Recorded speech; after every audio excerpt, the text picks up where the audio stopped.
For more resources, visit rymonline.org.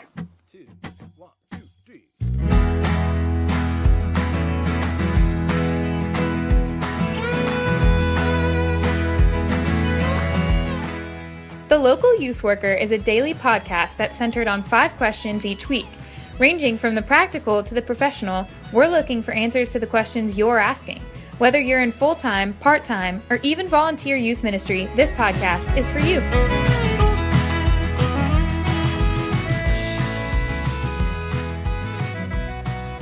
All right, everybody, welcome back. Listen to yesterday's show. We were talking to Reverend Scott Lowe, who's the senior pastor at, name the church again. At Grace Church, Presbyterian. Grace Church. Yeah, I guess I could have guessed that, Grace or Trinity or one of those that we used now.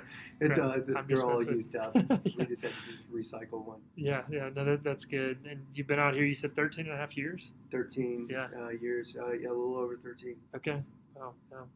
And so yesterday you gave some advice to youth pastors kind of in their relationship with their senior pastors, but I want you to speak to youth workers as a father.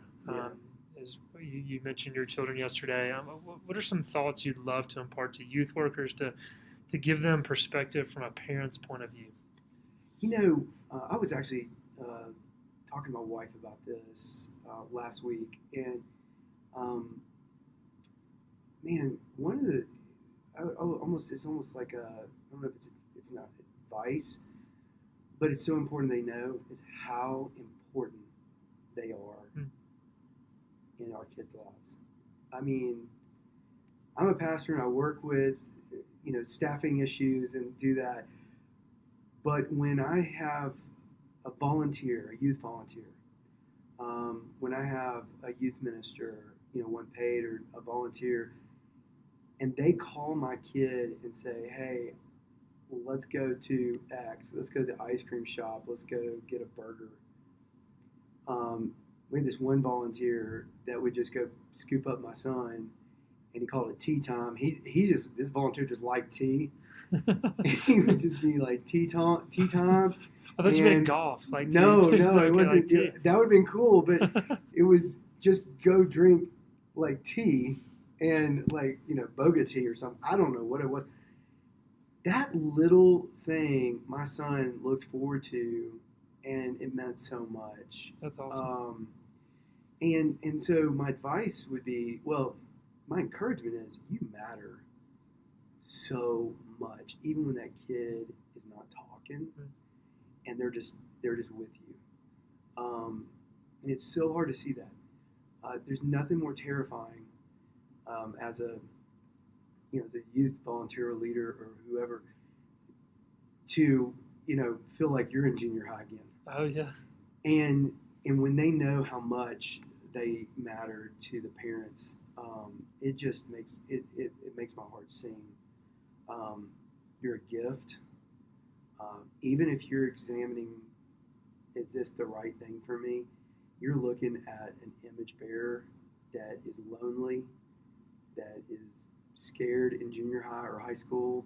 They'll cover it up, they'll hide from it, but when you just dive in, it really has such a deep impact. Oh, absolutely. And as a father, as a parent, we were just talking about that. We were like, when that happens, it blows us away. Yeah, and I mean that's something just to kind of piggyback on that.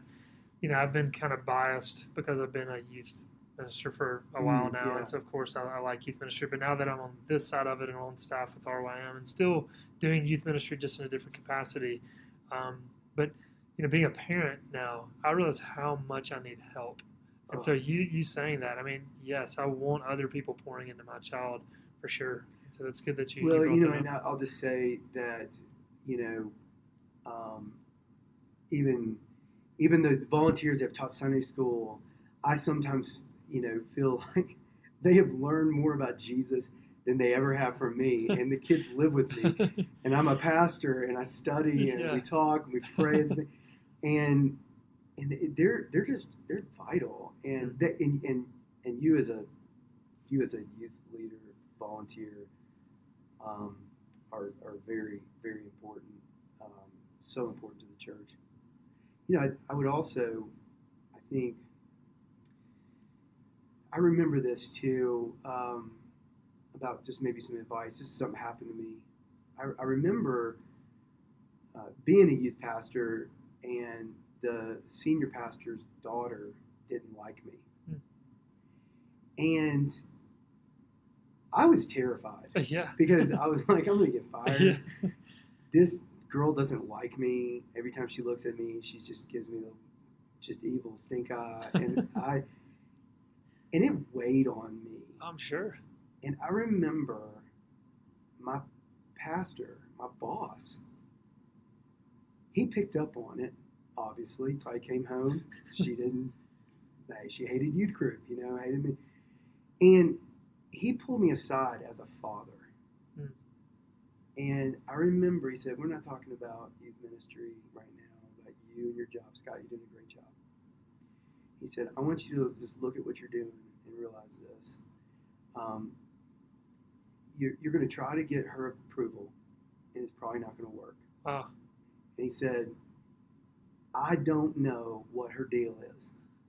I want her to like it. She's not. I can't do anything about it.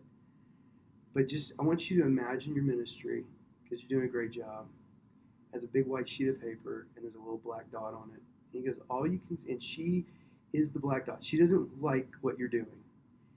And if you spend the next years focusing only on the black dot, then you're going to miss all the white that's going good. Wow. And basically what he was doing is he was being a father, telling me, like, don't find your satisfaction in my own kid trying to like you. Yeah. My kid is not always, he's 14, and he doesn't always like the different leaders. And I've had to sit with my leaders and just say, you can't base even their opinion, your ministry, off of their opinion. And so that was, I think, a very encouraging thing. Absolutely. I mean, that's huge, and it's so much easier said than done, but it's good to be reminded of it and hear that. Because we can't help but feel like a failure when certain students aren't connecting with us, and feel like that's a reflection on us. So that's a good reminder. Yeah, that's good. Anything else you want to add to that, Scott? All right, that's great, man. Thanks.